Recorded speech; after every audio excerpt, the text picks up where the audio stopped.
नमो विष्णुपादाय कृष्णपृष्ठाय भूतले श्रीमते भक्तिवेदांत स्वामिनिति नामिने। नमस्ते सरस्वती देवे गौरवाणी प्रचारिणे निर्विशेष शून्यवादी पाश्चात्य देशतारिणे। जय श्री कृष्ण चैतन्य प्रभु नित्यानंद श्री अद्वैत गदाधर श्रीवासादि गौर भक्तवृंद। हरे कृष्णा कृष्ण कृष्ण हरे हरे हरे राम राम राम हरे हरे। हरे कृष्णा कृष्ण कृष्ण हरे हरे हरे राम राम राम हरे हरे।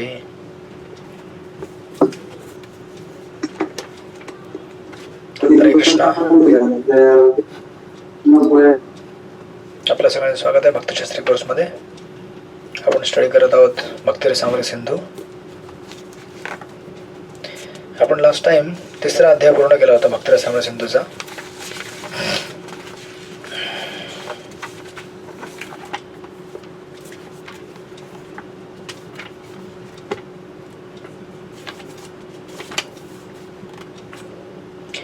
तिसरा अध्याय होता भक्ती स्वीकारण्याकरता साधकाची योग्यता आणि अयोग्यता, राईट।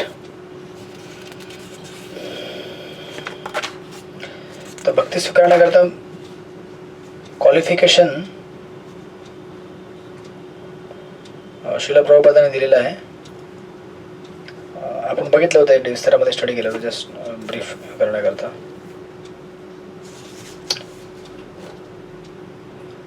चार प्रकारचे जे हे असतात, अर्थात्री, आर्तो आणि ज्ञानी आणि जिज्ञासू, राईट। ही लोक किंवा कोणी असो ज्यांनी सुकृती प्राप्त केलेली आहे आध्यात्मिक, राईट, हे लोक क्वालिफाईड असतात भक्ती करण्याकरता। आणि भक्ती करण्याकरता अयोग्यता काय आहे? इंद्रिय तृप्तीची भावना आणि निराकारवाद याच्यावरती जास्त जोर असणे। हे लोक काय आहेत? डिस्क्वालिफाईड आहेत भक्ती करण्याकरता। भौतिक भोग आणि निराकारवाद हे लोक डिस्क्वालिफाईड आहेत। त्यानंतर मग चौथा अध्याय प्रारंभ होतो। चौथा अध्याय आहे मोक्ष पलीकडील भगवत सेवा, ठीक आहे। तर ह्या अध्यायाचा संपूर्ण सार असा आहे की भगवंतांची भक्ती ही मोक्षाच्या पलीकडे असते। तर जनरली आपण चार प्रकारचे पुरुषार्थ ऐकलेले आहेत: धर्म, अर्थ, काम, मोक्ष, राईट। धर्म म्हणजे या जगातील भौतिक धर्म, भौतिक स्तरावरचा कर्मकांडीय। अर्थ म्हणजे अर्थ प्राप्त करणे, त्यानंतर काम पूर्ण करणे, आणि जेव्हा त्याने फ्रस्ट्रेट होऊन जातात लोक, ते म्हणतात की आता मोक्ष पाहिजे, म्हणजे बेसिकली ब्रह्मज्योतीमध्ये विलीन व्हायचं आहे, त्याला मोक्ष म्हटलं जातं। तर भक्ती जी आहे ती या मोक्षाच्या पलीकडे असते, राईट। मग प्रभुपाद ज्या वेळेला बिगिन करतात चौथ्या अध्यायाला, तेव्हा प्रभुपादांनी बरेच कोटेशन आणि उदाहरणं दिलेली आहेत वेगवेगळ्या प्रकारच्या भक्तांची, राईट। त्यात पहिलं कोटेशन दिलेलं आहे पृथू महाराजांचं। एखादा भक्त किती गांभीर्याने पूर्ण पुरुषोत्तम भगवंतांच्या सेवेवरती आसक्त असतो हे आपण श्रीमद भागवतातील महाराज पृथू यांच्या खालील वक्तव्यावरून समजू शकतो। ते म्हणतात, हे भगवान, मुक्तीनंतर मला जर तुमचा महिमा श्रवण करण्याची संधी मिळाली नाही, तुमच्या शुद्ध भक्तांनी तुमच्या चरणकमलांचे स्वतःचे अंतःकरणापासून केलेले स्तुतिगान श्रवण करण्यास मिळाले नाही, आणि तुमच्या सेवेपासून मिळणाऱ्या मधुरूपी दिव्य आनंदाचे आस्वादन करण्यास मिळाले नाही, तर मी कधीच अशा तथाकथित मोक्षप्राप्तीची इच्छा करणार नाही। 5 प्रकारच्या मुक्ती असतात, तुम्हाला माहिती असेल त्या: सालोक्य, सारूप्य, सामिप्य, साष्टी आणि सायुज्य। सालोक्य म्हणजे एकाच ग्रहावरती राहण्याच्या ग्रहावरती भगवंत राहतात, दॅट इज सालोक्य। सामिप्य म्हणजे भगवंतांच्या जवळ राहणे। सारूप्य म्हणजे भगवंतांसारखं रूप प्राप्त करणे। साष्टी म्हणजे भगवंतांसारखं ऐश्वर्य प्राप्त करणे। हे तुम्हाला सगळं तात्पर्यामध्ये भेटेल, सगळं जेव्हा वाचाल तेव्हा। आणि सायुज्य म्हणजे भगवंतांमध्ये विलीन होणे। तर ती आपल्याला मुक्ती नको आहे, भगवंतांमध्ये विलीन व्हायची मुक्ती। म्हणजे ह्या 4 मुक्त्या आहेत: सालोक्य, सारूप्य, सामिप्य आणि साष्टी, साष्टी। या 4 मुक्त्या भक्त घेऊ शकतात, परंतु ते पण भगवंतांचे भक्त नाकारतात जर त्याच्यामध्ये सेवा करण्याची संधी भेटत नसेल तर, राईट। म्हणजे मुक्ती ही आपल्याला भगवंतांची भक्ती ही मुक्तीच्या फार पलीकडे घेऊन जाते। जसं तुम्हाला चैतन्य चरित्रामध्ये तो प्रसंग माहिती असेल, तो आय थिंक प्रसंग इथे कोट केला असेल प्रभुपादाने पुढे. नाही, इथे ऍक्च्युली सगळे याचे कोटेशन्स आहेत श्रीमद भागवत मधले. पण एक तुम्हाला हे सांगेन त्यातलं कोटेशन, ते तुम्ही नंतर वाचू शकता. सगळे कोटेशन सगळ्या भक्तांचे कोटेशन आहेत ज्यांनी मुक्तीला नाकारलेलं आहे आणि भक्तीला स्वीकारलेलं आहे. तर चैतन्य चरित्रामध्ये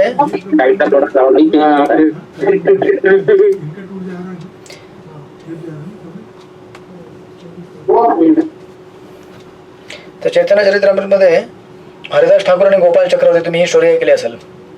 हरिदास ठाकूर हे म्हणतात की मुक्ती ही केवळ भक्तीची काय आहे,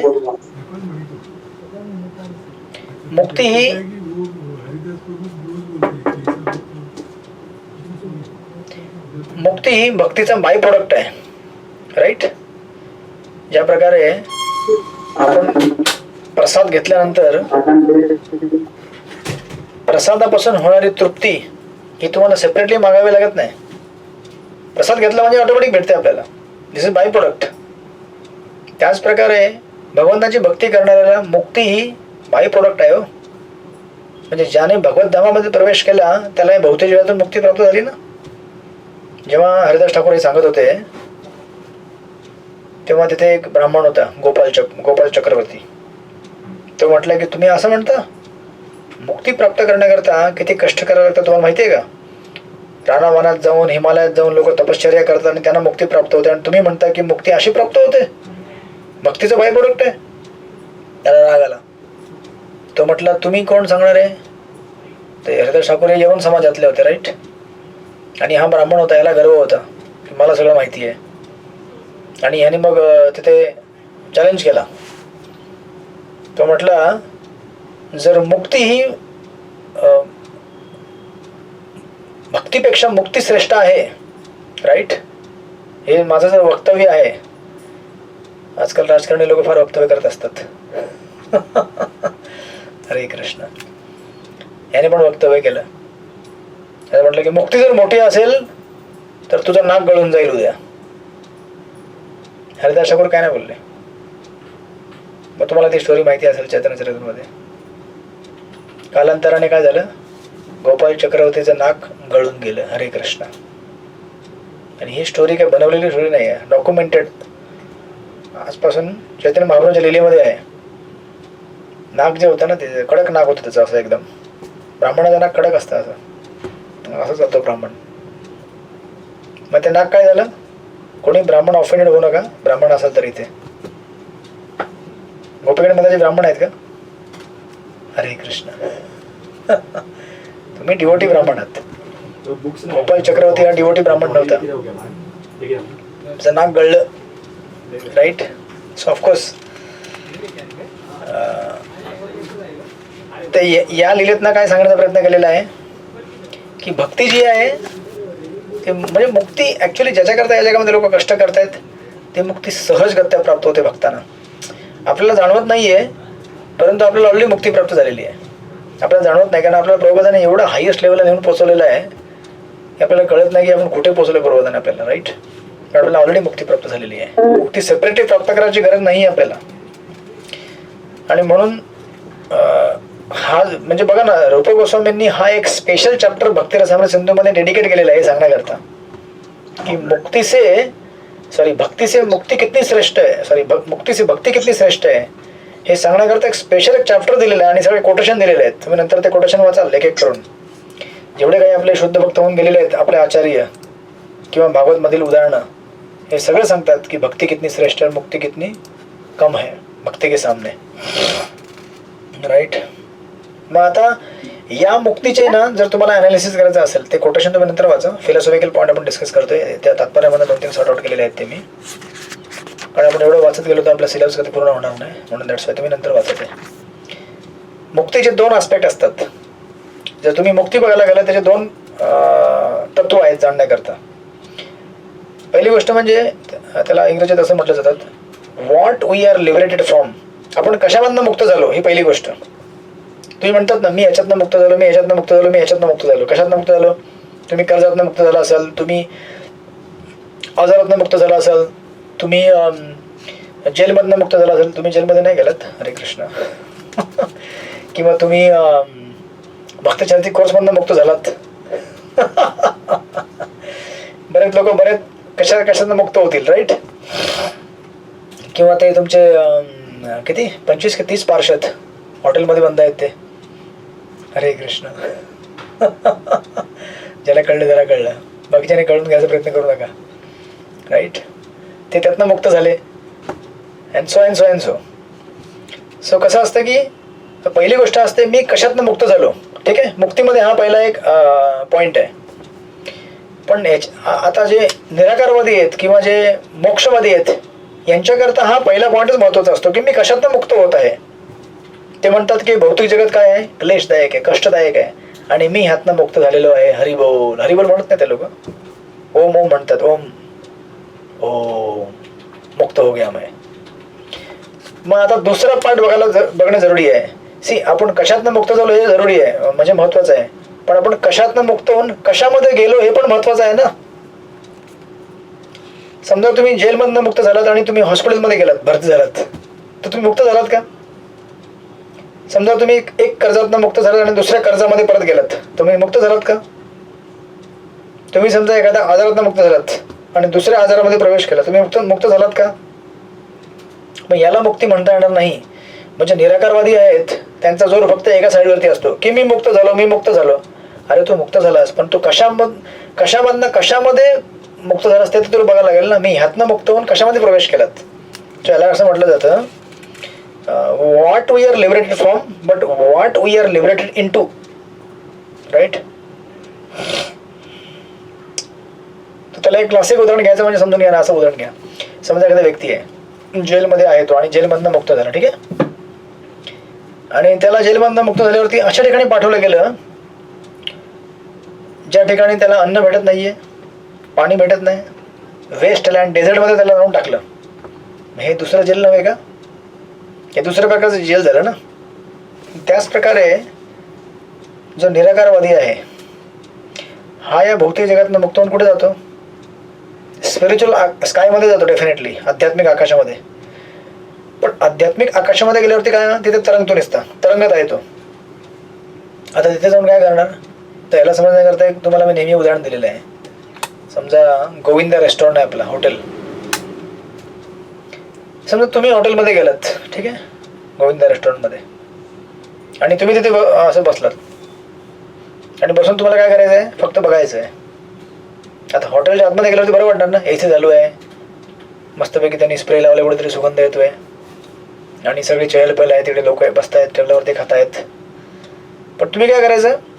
फक्त तिथे उभं राहून बघत बसायचं. तुम्ही काहीच खाऊ शकत नाही, तुम्ही काय ऑर्डर करू शकत नाही, तुम्ही काही सेवा पण करू शकत नाही, काही करू शकत नाही तुम्ही फक्त काय करायचं? बघत बसायचं. मग किती लोकांना अशा प्रकारच्या हॉटेलमध्ये एंट्री आवडेल? आवडेल तुम्हाला? प्रीती गोविंद माताजी, हरे कृष्ण. आहे का तुमच्याकडे शिरपूरमध्ये गोविंदा रेस्टॉरंट बनवलंय का? तुम्ही बनवणार ना आता? आता बनवणार ते हळूहळू. अशा म्हणजे रेस्टॉरंट चांगलं आहे, पण अशा प्रकारे जर तुम्हाला कंडिशन दिली की तुम्ही, जरा मराठीत काय म्हणतात, हॉटेल हॉटेलामध्ये तुम्हाला जर सांगितलं की तुम्हाला अशी एंट्री हॉटेलमध्ये देतोय, तुम्ही कशाला जाल? हेड लागलाय का? तिथे जाऊन असं बघत बसायचं लोकांकडे, लोक आपल्याकडे बघतील, अरे ह्याला खायला प्यायला का देत नाही रे बाबा, नुसतं बघत बसलाय, आपली अवहेलना करतील लोक, नाही. तर ही स्थिती आहे ज्याने मोक्ष प्राप्त केलेला आहे, ब्रह्मज्योती सायुज्य मुक्ती. आध्यात्मिक जगामध्ये प्रवेश तर केलेला आहे, आध्यात्मिक आकाशामध्ये, पण त्याला तिथे काही सेवा नाही. सेवा सोडून द्यावं, सेवा तर आपला मूळ धर्म आहे. त्याला काही खायला प्यायला भेटणार नाही, त्याला कपडे पण लावायला भेटणार नाही, म्हणजे कपडे त्याचे असतील जे काही आध्यात्मिक शरीर आहे, पण त्याला काही भेटणार नाही. त्याला फक्त काय करायचं आहे? गपचूप तिथे उभं राहायचं आहे. अशा प्रकारची मुक्ती जी आहे ती वांछनीय नाही, कारण ही मुक्ती एक तऱ्हेची मुक्ती नाहीच आहे नाही. अशा प्रकारे हे काय आहे? एक दुसरं क्लेश आहे. कारण जीवात्म्याचा तो वास्तविक स्वभाव आहे तो त्याला एक्सरसाइज करायला भेटत नाहीये. म्हणून याचं एक कारण आहे की भगवंताचे भक्त काय करतात, अशा प्रकारच्या मुक्तीला त्यागतात. कारण भगवंताच्या भक्तांना जे भेटलेलं आहे त्याच्या फार फार पलीकडे भेटलेलं आहे. राईट. दॅट्स सो प्रभुपादांनी हे सगळे कोटेशन दिले, तुम्ही वाचा नंतर ते कोटेशन्स.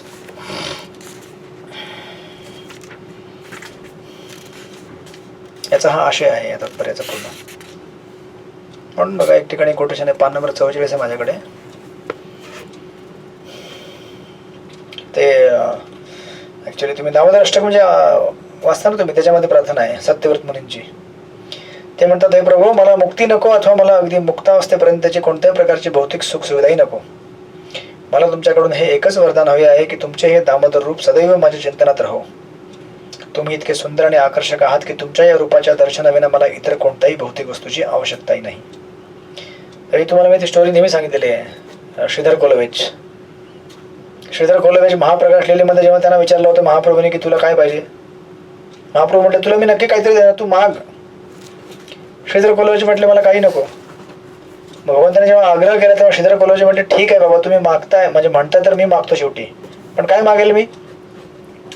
श्रीधर कोलवेज म्हटले की तुम्ही ना तेच निमाय म्हणून या आणि माझ्यासोबत रोज 2 तास बार्गेनिंग करा.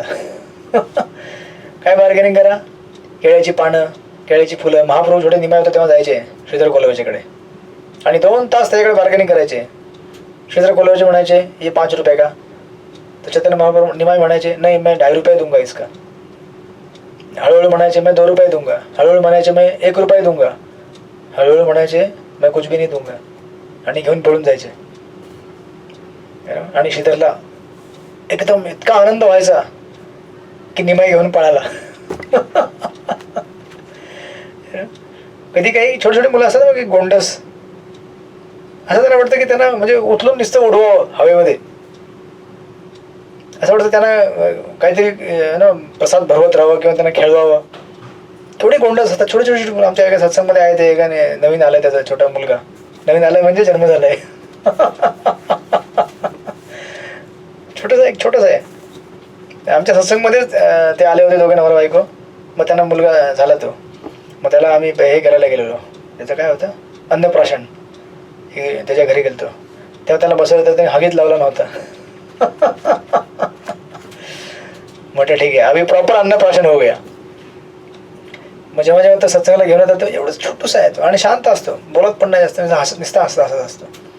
विचार करा की म्हणजे इव्हन ऑर्डिनरी आपली जे डिव्होटीज आहेत ते सुद्धा आपल्याला एवढं, ऑफकोर्स डिव्होटीज स्पेशल, पण एक जीव सुद्धा आपल्याला किती हे वाटतो लहान छोटासा, तर भगवंत किती आकर्षक असतील विचार करा. किंवा भगवंत जेव्हा निमाय म्हणून येतात तेव्हा किती आकर्षक असतील. श्रीधर कॉलेज म्हणतात मला हेच पाहिजे. म्हणजे विचार करा, त्याला तर वैकुंठ पण नको श्रीधरला. अहो मुक्ती सोडून द्या, ब्रह्मज्योती सोडून द्या, त्याला वैकुंठ पण नको. तो म्हणतो मला वैकुंठ नको आणि मला स्वर्ग नको, मला काही नको, मला तो निमाय पाहिजे. लहानपणीच मायाकडे यायचं आणि मायाची बार्गेनिंग करायचं. विचार करा भक्तीची किती पराकाष्ठा आहे. म्हणून ना कधी तुम्हाला कन्क्लुजन ऐकून घ्यायचं असेल ना तर भागवत नंतर चैतन्य चरितामृत वाचावं.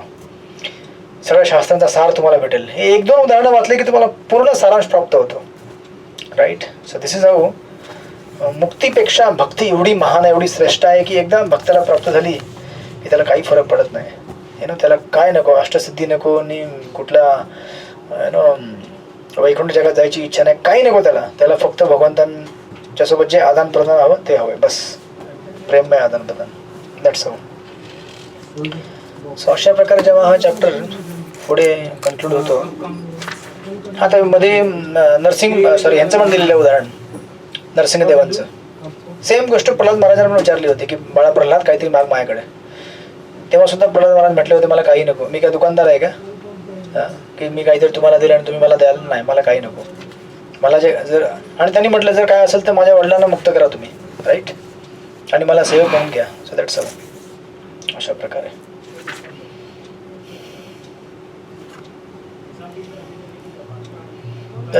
एकदम सेकंड लास्ट पॅराग्राफमध्ये प्रॉब्लेम येतात ह्या अध्यायाच्या. 4 प्रकारच्या मुक्ती प्राप्त केलेले लोक सुद्धा विविध अवस्थातून प्रगती करत असतात. प्रारंभी त्यांना श्रीकृष्णांच्या ऐश्वर्यांविषयी आकर्षण असू शकते परंतु त्यांच्या परिपक्व अवस्थेत वृंदावन धामात भगवान कृष्णांविषयी प्रकट केलेले प्रेम जे आतापर्यंत सुप्त होते त्याविषयी त्यांच्या हृदयात गोडी वाढू शकते. राईट. म्हणून जरी शुद्ध भक्तांनी मुक्तीच्या इतर 4 अवस्थांना क्वचित प्रसंगी अनुकूल मानले तरी सायुज्य म्हणजे भगवंतांशी एकरूप होणे या मुक्तीला ते कधीही स्वीकार करू शकत नाहीत. तर प्रभुपादांना ऍक्च्युअली भगवंतांनी विचारलं होतं, भक्तांनी विचारलं होतं कि प्रभुपाद इस्कॉन में कितने डिवोटी है, यानी कितने शुद्ध भक्त हैं. प्रभुपादांना विचारलं होतं एका डिसायबलने. तर प्रभुपादांनी लगेच दुसऱ्या बाजूला असलेल्या आपल्या डिवोटीला विचारलं, इस्कॉन में कितने डिवोटी अरे अभी काउंटिंग कितना है टोटल हमारा डिसायबल्स. त्यांनी काहीतरी नंबर सांगितला असेल, 8,000 9,000 10,000 त्यावेळेला जे होतं ते. प्रभुपाद लगेच म्हटले इतने प्योर डिवोटी इस्कॉन में है, जो भी 10,000 8,000 20,000. मग प्रभुपादांनी सांगितलं देखो, एक होता है कच्चा आम, एक होता है पक्का आम. कच्चा आम जब तक पेड़ से लटका हुआ है तब तक उसके एक दिन पकने का पूरा गॅरंटी आहे. फक्त त्याला झाडाशी चिकटून राहावं लागेल. राईट. संपर्क ठेवावा लागेल आपला. त्याच प्रकारे आज आपण भक्तीमध्ये आहोत, असंच भक्तीमध्ये संलग्न राहत राहायचं. एक दिवशी आपली भक्ती परिपक्व होईल. दॅट्स व्हाय भक्तीची ही महत्त्व आहे. म्हणून प्रबोधानंद सरस्वती ठाकूर म्हणतात कैवल्य नरक आहे ते. भक्तांकरता भगवंतांची भक्ती सोडून इतर सर्व गोष्टी नरकाप्रमाणे आहेत. स्वर्ग मोक्ष हे सगळे नरकाप्रमाणे आहेत. केवळ शुद्ध भक्तीचा एवढा महिमा आहे आणि एवढं आनंद आहे भक्तीमध्ये की त्याला भक्ताला याच्याशिवाय काही नको आहे. अशा प्रकारे हा अध्याय नंबर 4 तुमचा पूर्ण होतो. तुम्ही नंतर मध्ये वाचा, त्यातले कमेंट्री जे असतील तात्पर्य जे असतील ते. राईट. त्यानंतर मग अध्याय नंबर 5. अध्याय नंबर 5चं शीर्षक आहे भक्तिमय सेवेचे शुद्ध स्वरूप. ठीक आहे. तर ह्याच्यामध्ये तुम्ही पॉईंट लिहून घ्या. सर्वात पहिल्या पॅराग्राफवरती लिहायचं भक्तीची दिव्य स्थिती. भक्तीची दिव्य स्थिती. भक्तीची दिव्य स्थिती. त्यानंतर सेकंड पॅराग्राफमध्ये लिहायचं दुसरा मुद्दा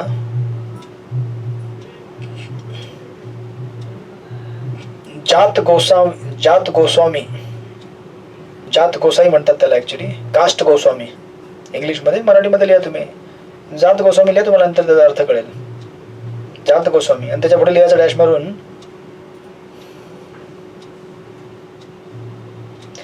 भक्तीमध्ये जन्म हा क्रायटेरिया नसतो. योग्य भक्ती करण्याकरता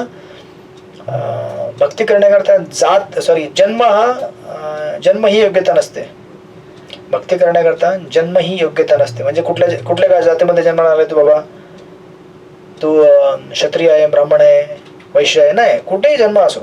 राईट. भक्ती करण्याकरता जन्म ही योग्यता नसते. त्यानंतर 1 2 3 4 5 6वा पॅराग्राफ जावा.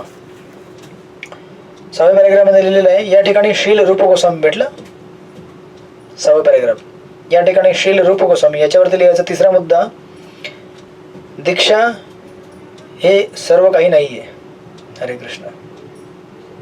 दीक्षा हे सर्व काही नाहीये. म्हणजे initiation is not all in all. म्हणजे दीक्षा झाल्याने सर्व काही होत नाही. दीक्षा हे काही सर्व काही नाहीये. मग काय टेन्शन. Next paragraph. तिथे लिहिलेलं आहे श्री रूप गोस्वामी असंही म्हणतात की भेटलं. याच्यावरती लिहायचा चौथा मुद्दा प्रयाश्चित्त. याच्यामध्ये लिहायचा चौथा मुद्दा प्रयाश्चित्त. प्रयाश्चित्त. प्रयाश्चित्त.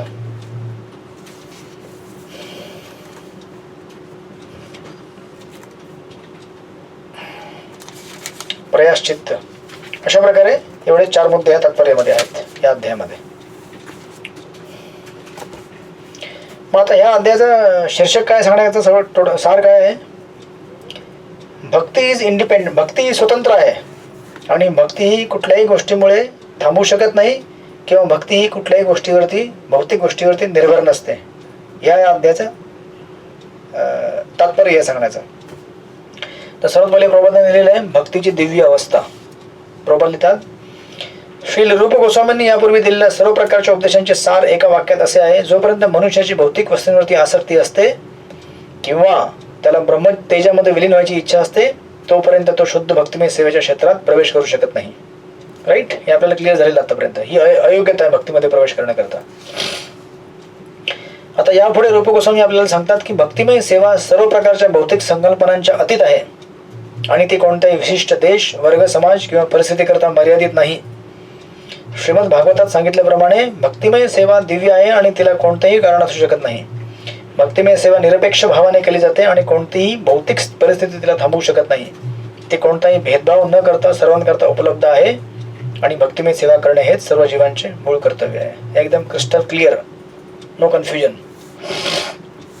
हे तुम्ही ऐकलं असेल श्रीमद भागवत मध्ये. सवय पुंसाम परधर्म यथो भक्तीर अधोक्षजे अहेतो की अप्रतिहता हे आत्मा सुप्रसिद्धती.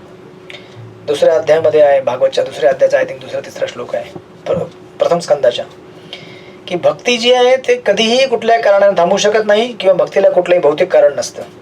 भक्तीला कारण कोण असतं? भक्तीच असते. भक्तीने आपल्याला भक्ती प्राप्त होते.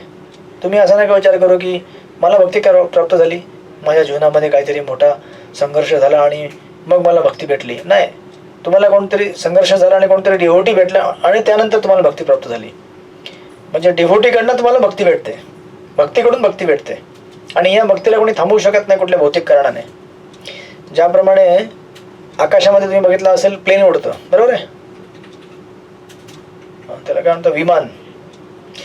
आकाशामध्ये जेव्हा विमान उडत असेल तेव्हा जमिनीमध्ये भूकंप येऊ दे किंवा जमिनीमध्ये आग लागू दे किंवा जमिनीमध्ये बॉम्ब फुटू दे, म्हणजे जमिनीवरती तिथे काही होऊ दे, पूर येऊ दे, सुनामी येऊ दे, काही होऊ दे, आकाशातल्या विमानाला काय होणार आहे का? आकाशातलं विमान उडत राहणार आहे.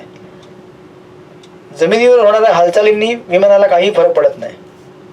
विमान ह्या सगळ्या हालचालींपासून इंडिपेंडेंट आहे. त्याचप्रकारे भक्ती ही भौतिक जगाच्या सगळ्या गोष्टींच्या पलीकडे असते. ती या भौतिक जगामध्ये काही होऊ दे, कोणाचं घर लुटलं गेलं किंवा कोणाला काही आजार झाला किंवा कोणाला काही दुःख झालं, मनुष्य कुठल्याही परिस्थितीमध्ये भगवंतांना आठवू शकतो. राईट, त्याला काही बंधन नाही आहे, बाधा नाही आहे. म्हणून भक्ती ही एवढी शुद्ध स्तरावरती असते आणि दिव्य स्तरावरती असते. This is first point.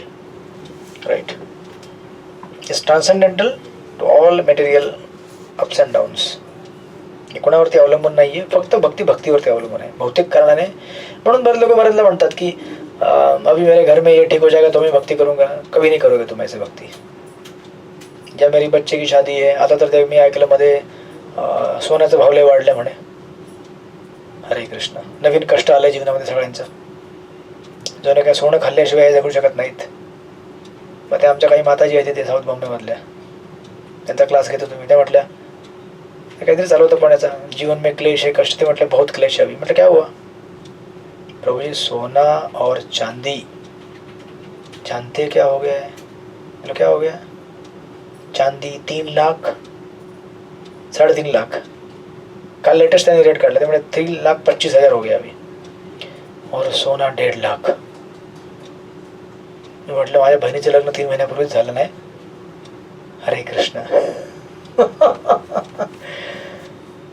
तेव्हा सोनं चांदी कम था बहुत, अभी कैसे बढ़ गया. मग त्या 2 माताजी आहेत, त्यांचा मुलगा, दोन्ही माताजी क्लासमध्ये येतात त्या, त्यांचा मुलगा आणि एका माताजींची मुलगी आणि एका माताजींचा मुलगा, दोघी बाजूबाजूला बसल्या होत्या.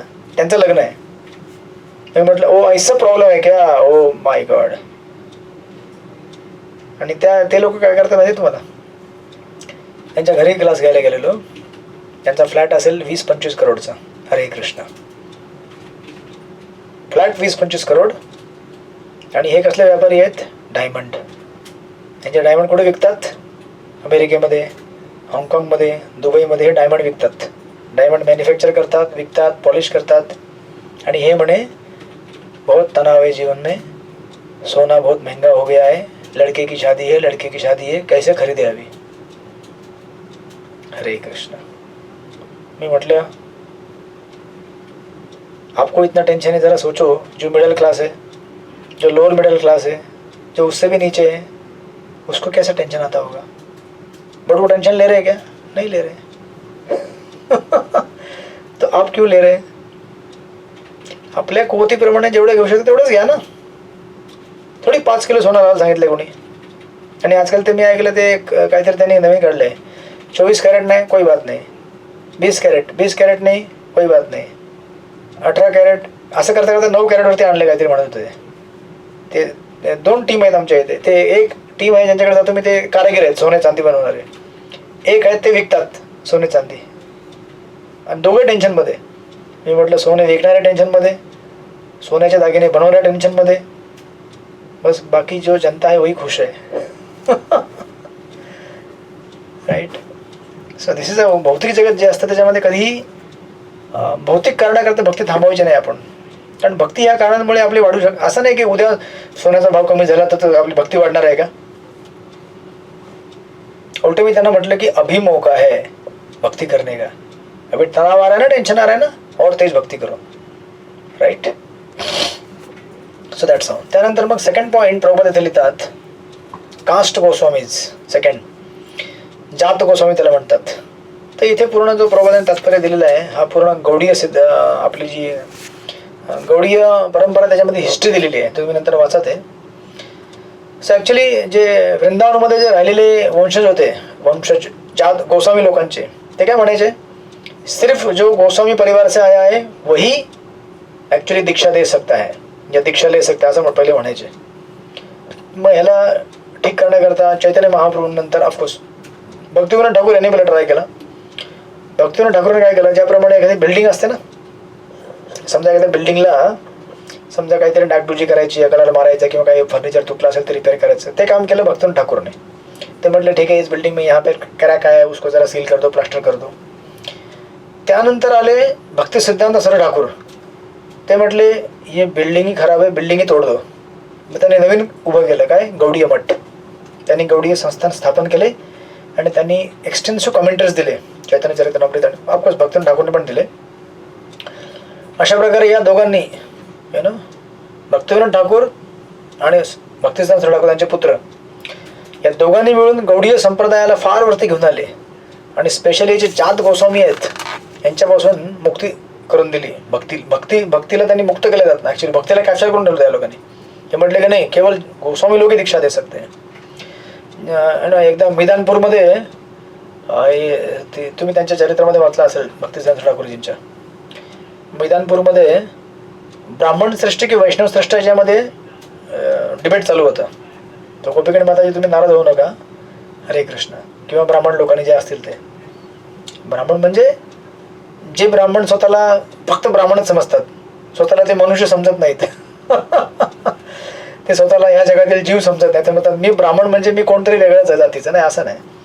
सो ते म्हणायचे की ब्राह्मण श्रेष्ठ की वैष्णव श्रेष्ठ. सो ॲक्च्युली ब्राह्मण म्हणजे ब्रह्मजानाती इति ब्राह्मण, जो ब्रह्मस्तरावरती आले त्याला ब्राह्मण म्हणतात.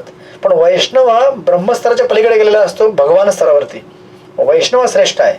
मग ते भक्तिसिद्धांत सर ठाकूरने तिथं सिद्ध करून दाखवलं. आणि त्यांनी काय केलं, एवढं म्हणजे एस्टॅब्लिश केलं की तिथे लोक सगळे त्यांच्यावरती तुटून पडले. म्हणजे इन द सेन्स की त्यांचा चरणाचा हे घ्यायला, धुळीकरण घ्यायला. एवढं हे झालं तिथे पोलिसांनी मग ह्यांना भक्तिसिद्धांत ठाकूरजींना बोलवलं आतमध्ये. एक बादली घेतली, त्याने सांगितलं की या बादलीमध्ये पाय ठेवा, त्यात पाणी ओतलं. आणि बादलीमधलं पाणी घेऊन सगळ्यांतर शिंपडलं बाहेर. मग सगळी पब्लिक शांत होऊन गेली. जेवढा त्यांचा क्रेज होता भक्तिसिद्धांत ठाकूरजींचा. राईट. तर अशा प्रकारे जे गोस्वामी लोक होते, जे मूळ गोस्वामी त्यांचे वंशज, त्यांनी भरपूर ट्राय केलं भक्तीला आपल्याकडे कॅप्चर करून ठेवायचं. राईट. बोला माताजी. हरे कृष्ण. तेव्हा नाशिकला पण कुंभमेळा झाला होता ना प्रभूजी, नाशिकला. तेव्हा ना शैव लोकांमध्ये आणि वैष्णव लोकांमध्ये थोड्या वादावादी चालल्या होत्या तेव्हा पण. मग ते पूर्ण म्हणजे असं त्याचा निकाल लागला की वैष्णव लोकांचा प्राधान्य अगोदर राहील म्हणून. असं बरोबर. कारण शिवचे पण लोकांचा निकाल लागला होता. मग कारण शिवचे पण आराध्य कोण वैष्णवच आहेत ना. आय मीन टू से की भगवान विष्णूच आहेत. राईट. ते लोकांना शिव लोक होते, ते म्हणजे शिवाची आराधना करणारे लोक होते. आणि काही वैष्णवांची आराधना, विष्णूची आराधना करणारे लोक होते. जे 2 गट होते ना, ते तर 2 गटांमध्ये 2 लोकांमध्ये विवाद झाले होते. मग त्याच्यानंतर शेवटी निकाल असा लागला की वैष्णव लोकांना प्राधान्य अगोदर राहील कुंभमेळ्याला. असं. करेक्ट. आता परत होईल, दरवर्षी होतं ते, आता येणार आहे परत. पुढच्या वर्षी कुंभमेळा नाशिक. हम्म. सो दॅट्स जेव्हा आपल्याला या, पूर्ण नाशिक. समज नसते शास्त्रांची तेव्हा असं होतं आपल्यामध्ये, राईट. मग ते वृंदावनमध्ये या लोकांनी मंदिर बंद करून ठेवली होती, गोस्वामी लोकांनी, जात गोस्वामी लोकांनी, कि जिसने जो शूद्र है या फिर वैश्य है, अगर उसने दीक्षा लिया है तो उसको हम मंदिर में एंट्री नहीं देंगे यहाँ पे. या लोकांनी मंदिर बंद केली होती चक्क. पण ॲक्च्युली चैतन्य महाप्रभूने आपल्या लीलेमध्ये दाखवून दर्शवून दिलं होतं की ज्यांनी समजा, हे उदाहरण आहे, फेमस उदाहरण आहे हरिदास ठाकूरचं. हरिदास ठाकूर स्वयं यवन फॅमिलीमधून आले होते. त्यांना महाप्रभूंनी काय बनवलं? नामाचार्य बनवलं. विचार करा, नामाची महिमा सर्वात श्रेष्ठ आहे सगळ्या संप्रदायांमध्ये, आणि त्या नामाचा आचार्य त्यांना बनवलं. असं विचार करू शकता की महाप्रभूंनी कधी जातपात बघितली नाही. त्यानंतर दबीर खान, सकर मलिक, रूप सनातन हे सुद्धा मुसलमान झाले होते, त्यांना आचार्य बनवलं आपल्या संप्रदायाचं. मग ॲक्च्युली महाप्रभूंनी कधी या गोष्टीचा उल्लेख केला नाही की जातीवरती भक्ती आधारित असते. नाही, भक्ती काय असते? सगळ्या जात, धर्म आणि याच्या पलीकडे आहे, right. So that's our second point इथे एस्टॅब्लिश केलेलं आहे प्रभुपादांनी, तो तुम्ही वाचा नंतर. आणि त्यानंतर तिसरा पॉईंट आहे इनिशिएशन किंवा दीक्षा हे सर्व काही नाही आहे. प्रभुपाद लिहितात, या ठिकाणी श्रील रूप गोस्वामी आपल्याला सावध करीत आहेत की जर मनुष्याने एका प्रामाणिक आध्यात्मिक गुरुकडून दीक्षा घेतली तर केवळ अशा दीक्षेच्या स्वीकृतीनंतर आपला कार्यभाग आटोपला आहे असा त्याने विचार करू नये. मग काय काय लोक असे असतात, दीक्षा हो गया, अभी मेरा दीक्षा हो गया, खत्म, अभी मैं प्योर ड्यूटी बन गया, अरे बांटो रे, पेड़ा बांटो, मिठाई बांटो, मुझे सर्टिफिकेट दो जल्दी से, मेरा भक्ति शास्त्री हो चुका है, मेरा भक्ति वैभव हो गया है, अभी मैं शुद्ध भक्त हूँ, मैं मंदिर में आऊँगा तो सलाम करना चाहिए लोगों ने, मेरे लिए प्रसाद का प्लेट बनाना चाहिए, झाड़ू पोछा करो वहाँ पे. हरे कृष्ण. अरे इनिशिएशन म्हणजे सुरुवात, इनिशिएट म्हणजे स्टार्ट करणे. आता तो सुरुवात झालेली आहे राजा, अभी देखो मजा कैसे आएगा. और अभी तो माया आपको सीरियसली लेगी ना, अब तक माया आपको सीरियसली नहीं ले रही थी, अब भी सिरियसली लेना चालू करेगी. म्हणजे याचा अर्थ असा नाही ज्याची दीक्षा झाली त्यांनी असं नाही का विचार करू की आम्हाला सिरियसली घेत नाही ती, तुम्हाला पण घेते, पण वेगळ्या पद्धतीने. ज्यांची दीक्षा झाली त्यांना अजून वेगळ्या स्पेशल पद्धतीने, जास्त स्पेशल इंटेन्सिफाय करेल ती आपली पकड त्यांच्यावरती. ती विचार करेल की अरे छूट रहा है मेरे हाथ से, छूट रहा है, पकडो इसको और जोर से पकडो, राईट. म्हणून प्रभुपाद लिहितात तिथे, दीक्षेनंतरही त्याने सर्व नियमांचे अतिशय काटेकोरपणे पालन करणे आवश्यक आहे. त्याने जर आध्यात्मिक गुरूंचा स्वीकार करून त्याच्याकडून दीक्षाही घेतली आणि त्यानंतर मात्र भक्तीच्या नियामक तत्वांचे पालन केले नाही तर त्याला पुन्हा पतित समजले जाते, राईट. आपण भगवान कृष्णांच्या दिव्य देहांचा अंश आहोत आणि अंश नात्याने पूर्ण किंवा श्रीकृष्ण यांची सेवा करणे हे आपले कर्तव्य आहे. हे मनुष्याने सदैव ध्यानात ठेवले पाहिजे. त्याने श्रीकृष्णांची सेवा केली नाही तर त्याचे पुन्हा पतन होऊ शकते. दुसऱ्या शब्दात सांगायचे तर केवळ दीक्षा घेऊन एखादी व्यक्ती श्रेष्ठ ब्राह्मण पद प्राप्त करू शकत नाही. दीक्षेनंतर त्याने आपल्या कर्तव्यांचे पालन केले पाहिजे आणि काटेकोरपणे सर्व नियमांचे पालन केले पाहिजे. So that's all. This is the point, third point. त्यानंतर चौथा पॉईंट आहे प्रयाश्चित्त, राईट. अच्छा, प्रभुपादाने हा पॉईंट काय सांगितलं, तिसरा दीक्षा ही सर्व काही नाहीये हे सांगण्याकरता. कारण पहिला पॉईंट काय होता की भक्ती जाती धर्मावरती आधारित नाहीये. पण तुम्ही असा विचार करू नये भक्ति किसी के ऊपर डिपेंड नहीं, मतलब मैं कुछ भी कर सकता हूँ. नहीं, भक्ति में आने के बाद नियम में पालन करना पड़ेगा. दीक्षा हो गई तो फिर काटेकोरपणे नियमांचं पालन करून आपल्याला भक्ती करायला लागेल. आता असं नाही की अरे भक्ति किसी चीज़ के ऊपर डिपेंड नहीं रहती, मैं कुछ भी करूँ, तंबाखू खाऊं, चाय, नाही, ऐसा नाही भाई. भक्ती जातपातवरती अवलंबून नाही आहे. याचा अर्थ असा नाही की मी मोकळा झालो आता काय पण करायला, नाही, नियम पालन करावे लागतील. त्यानंतर चौथा पॉईंट आहे प्रयाश्चित्त, राईट. आता प्रयाश्चित्त हा मुद्दा प्रभुपादांनी का दिलेला आहे इथे, तर प्रभुपाद लिहितात त्याच्यामध्ये प्रयाश्चित्तामध्ये, श्री रूप गोस्वामी असे म्हणतात, मनुष्याने जर नियमितपणे भक्तिमय सेवा केली तर त्याचे पतन होण्याचा प्रश्न उद्भवच नाही. ठीक आहे. आपण जर सिस्टमॅटिक जर रेग्युलरली, प्रभुपाद नेहमी म्हणतात, जर आपण रेग्युलरली 16 राऊंड स्टँड केले आणि 4 नियम पालन केले तर आपल्याला माया काही करू शकत नाही. अनलेस आपण स्वतःहून जाऊन मस्ती करायचा प्रयत्न केला तर काय नाही, गर्व झाला आपल्याला, आपण अहंकार झाला आपल्याला, वेगळी गोष्ट आहे. पण प्रभुपाद लिहितात, पण तरी सुद्धा जर अचानकपणे त्याचे कोणत्याही परिस्थितीत पतन झाले तरी त्याने कोणत्याही प्रकारचे प्रायश्चित्त करण्याची आवश्यकता नाही. मग तुम्ही म्हणाल अरे बढिया यार, भक्ती में प्रायश्चित्त नाही आहे. अरे कहने का मतलब सुन लो, समज लो. जर एखाद्याचे भक्तीच्या तत्वापासून पतन झाले तर त्याने शुद्धीकरणासाठी पुन्हा प्रायश्चित्त करण्याची आवश्यकता नाही. त्याने केवळ भक्तिमय सेवेचे नियम पुन्हा एकदा आपल्या जीवनामध्ये स्वीकार केले पाहिजेत. हरे कृष्ण. म्हणजे काय, आपण भक्ती ठीक पालन केली नाही म्हणून पडलो खाली, मग आता भक्ती परत नीट पालन करायची. राईट, हेच त्याच्या शुद्धीकरणाकरता पुरेसे आहेत. वैष्णव संप्रदायाचे हेच खरे रहस्य आहे.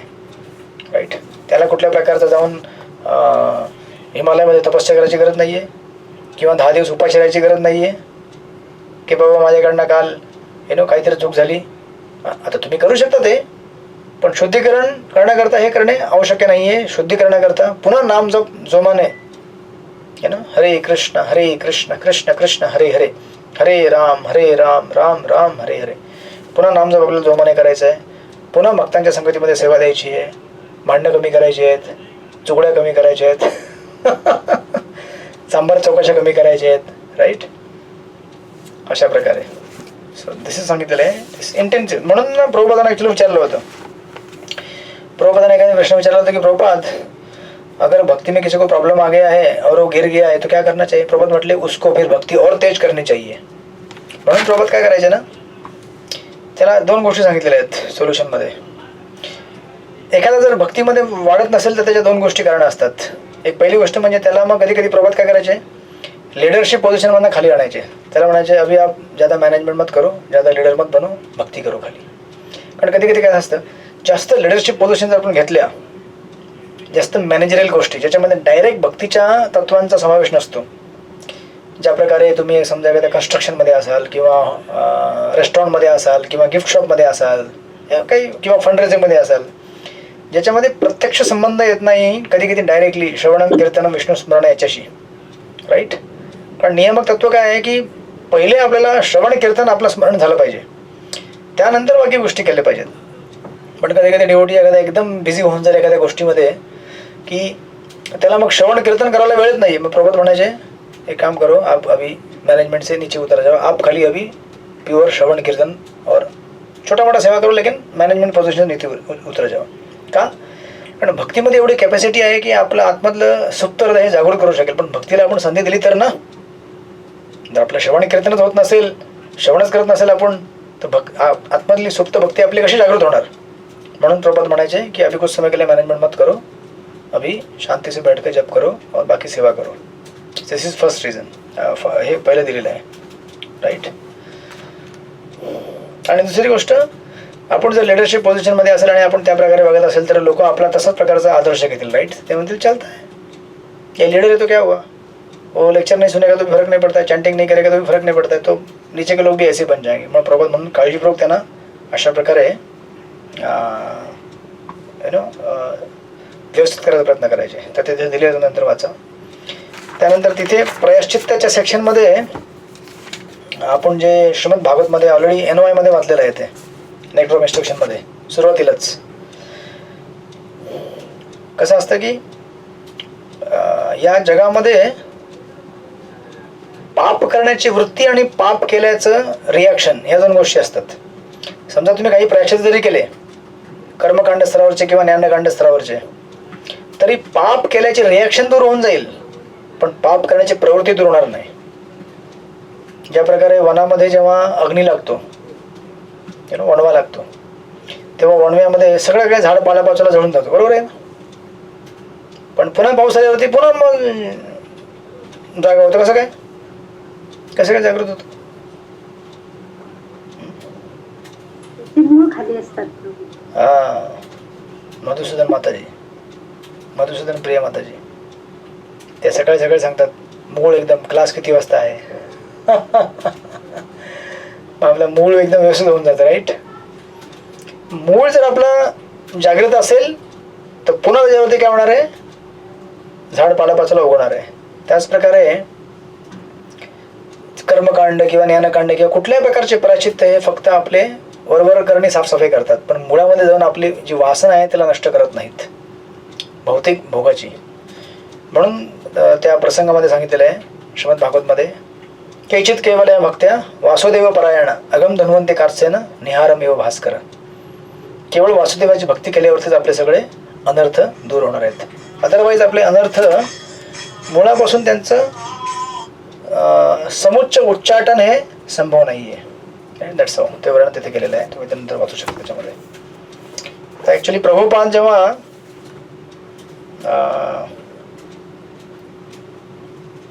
भारतामध्ये प्रभुपादांनी जेव्हा बरेच आपले शिष्य आणले होते वेस्टर्न वर्ल्डमधनं भक्त बनवून 70च्या दशकामध्ये, तेव्हा इथे आल्यावरती इथले जे लोकल जे लोक होते, कोणी गोस्वामी असतील किंवा ब्राह्मण असतील किंवा जे बाकी लोक असतील, तर त्यांनी एकदा एक प्रसंग असा आहे, एक शिष्य होता, त्याला इथल्या लोकांनी इंटरव्ह्यू घेतला आणि विचारला की आप कौन थे पहिले?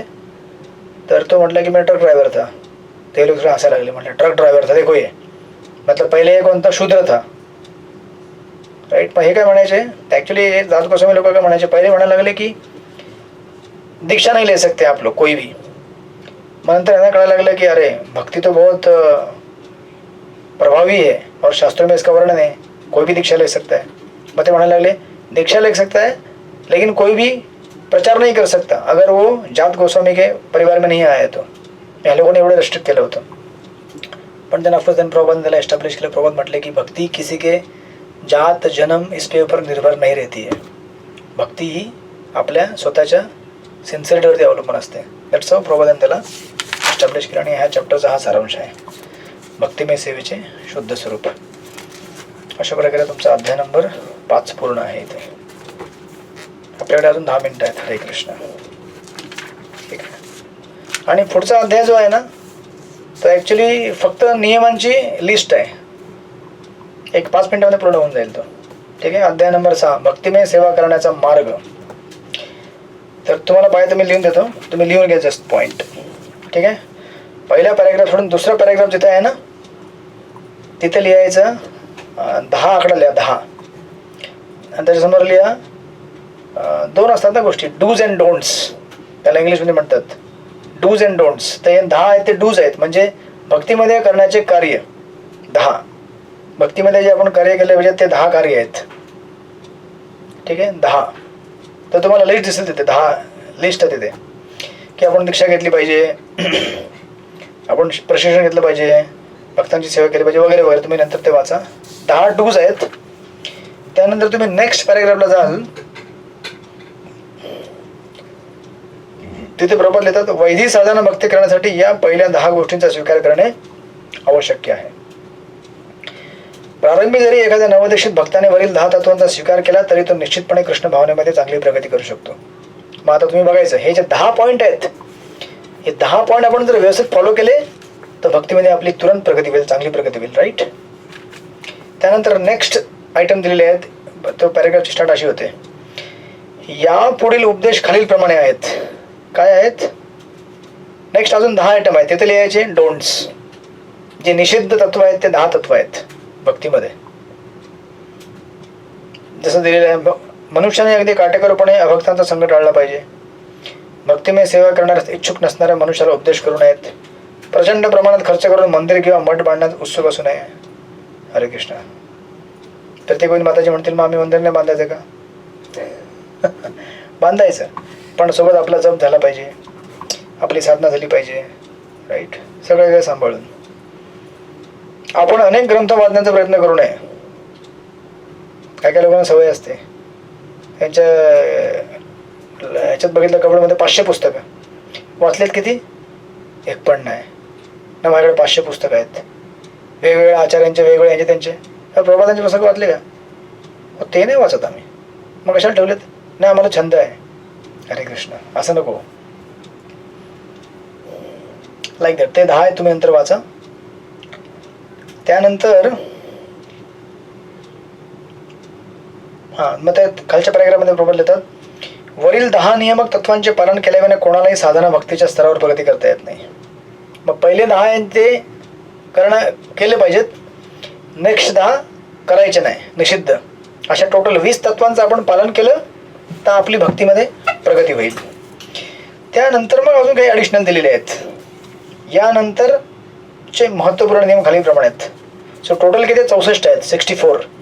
आतापर्यंत किती झाले? 20 झाले. ठीक आहे.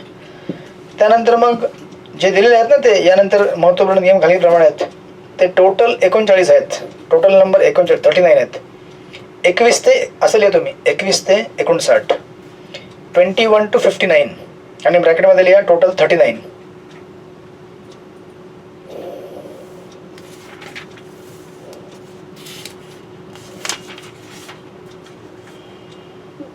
एकदा सांगा बरं. काय माताजी? पुन्हा एकदा सांगा. त्यात लिहायचं 21 ते 59 आणि कंसामध्ये लिहायचं 39. राईट. हे झाले टोटल. आतापर्यंत किती झाले टोटल? हे 59 आणि 20, सॉरी 39 आणि 40 आणि 20. हा, टोटल किती झाले? 59 झाले. राईट. आता राहिले 4, सॉरी 5. मग आता तुम्ही जा थर्ड लास्ट पॅरेग्राफ, त्याच्यावरती लिहिले बघा. तुम्हाला 40 नंबर दिसतो का? 40 नंबर भेटला? 40 नंबर. हा, तिथे तुम्ही मार्किंग करा आणि तिथे लिहा 60 ते 64. 60 ते 64.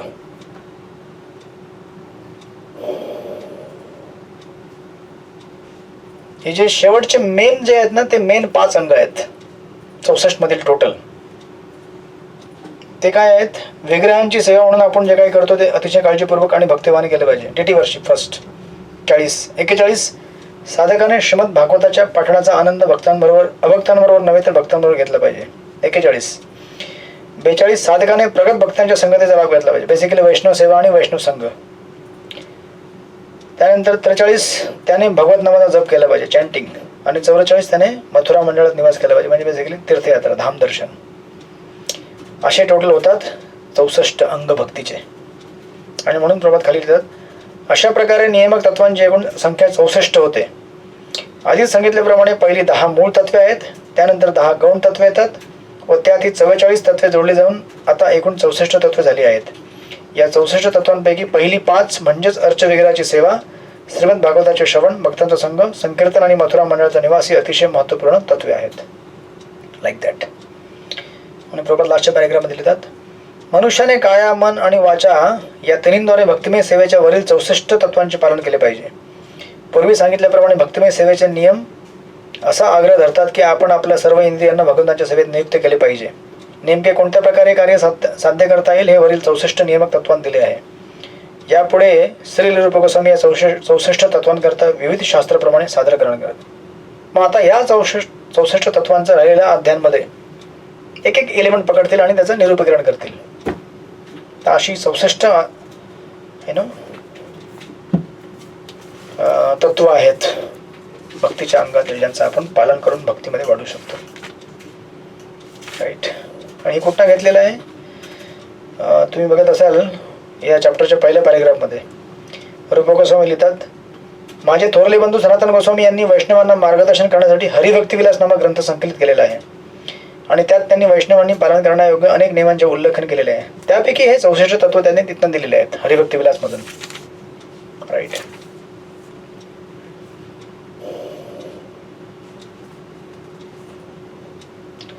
जसं काही काही वाचतो, एक दोन मध्ये वाचतो, मग आपण पूर्ण करू.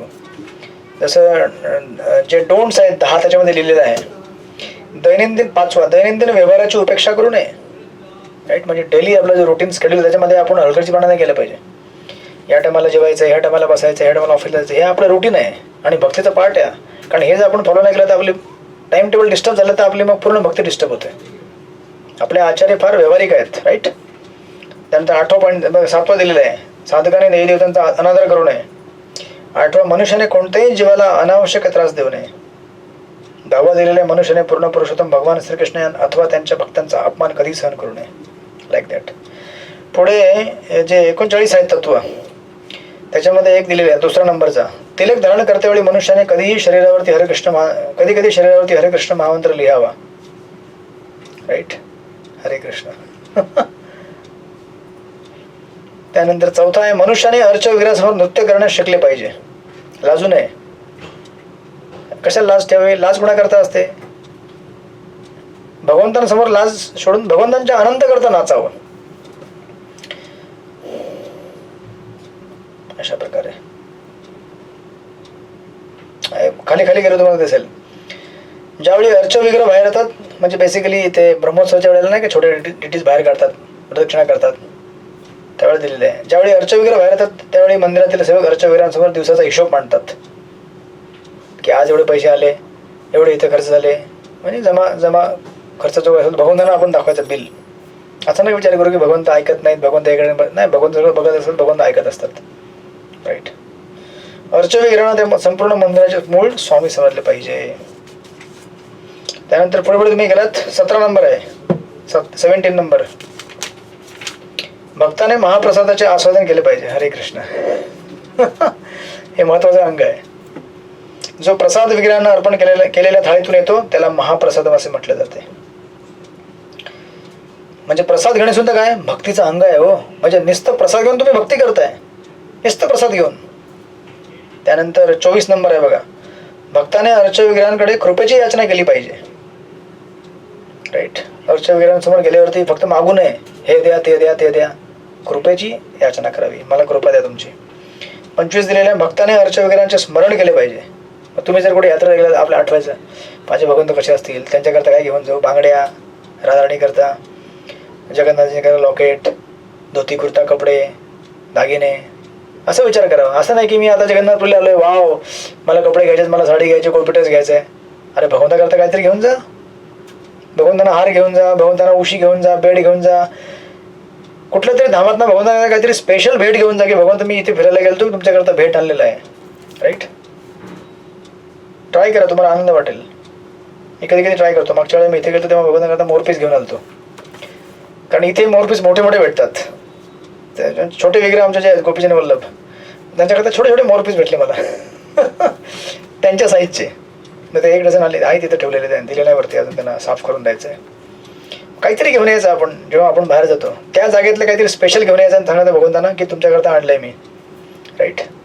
मग आमच्या इथे बरेच डिवोटी आहेत, ते लोक काही कधी कधी राधाराणी करता रिंग घेऊन येतात कानातली, किंवा भगवंतांकरता काहीतरी टर्बन पीस आणतात, काय पण तुम्ही घेऊन येऊ शकता.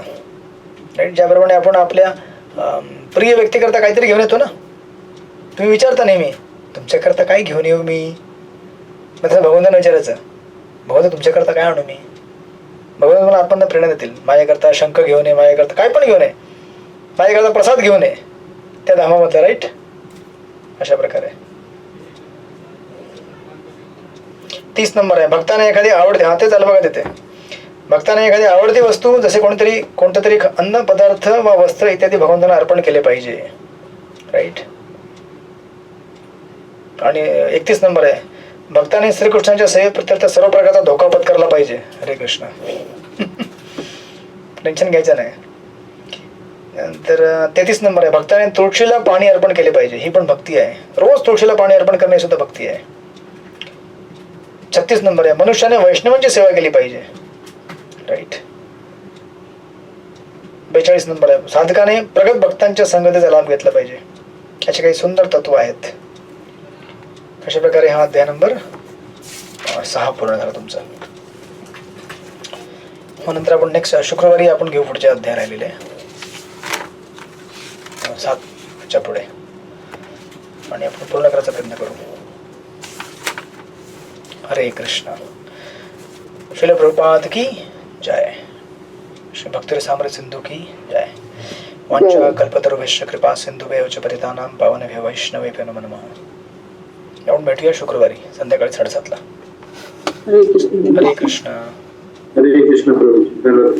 हरे कृष्ण प्रभुजी दंडवत प्रणाम.